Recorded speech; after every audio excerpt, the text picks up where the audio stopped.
ये कहकर दोनों नदी से गोली गिट्टी लाकर घर बनाना शुरू कर देती हैं और कुछ ही दिनों में एक सुंदर सा कच्चा घर तैयार कर लेती हैं।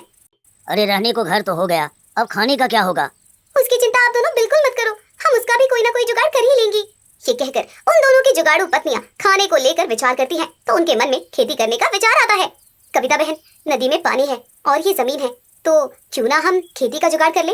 बिल्कुल सही विचार है दीदी, इससे तो हमें खाना भी मिल सकता है और कुछ आमदनी भी हो सकती है, क्योंकि हम कुछ अनाज और सब्जियां पास के गांव में जाकर बेच भी तो सकते हैं ना। फिर क्या था, दोनों उसी दिन से खेत तैयार करने में लग जाती हैं।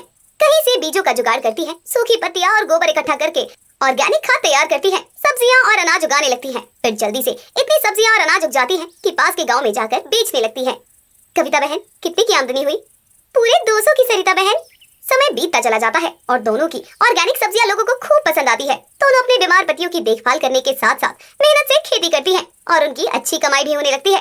फिर एक दिन उनकी जिंदगी में सचमुच चमत्कार ही हो जाता है। शहर से एक सब्जी व्यापारी उनके पास आता है। देखिए, आपकी ऑर्गेनिक सब्जियां और अनाज बहुत कीमती है। आज से आपकी उपज मैं खरीदूंगा और बदले में अच्छे दाम दूंगा।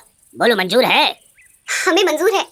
बस फिर क्या था, कुछ ही दिनों में उनके पास इतना पैसा इकट्ठा हो जाता है कि वे अपने पतियों का इलाज कराने के साथ साथ गांव में बहुत सारे खेत भी खरीद लेती हैं और सब मिलकर खेती करने लगते हैं।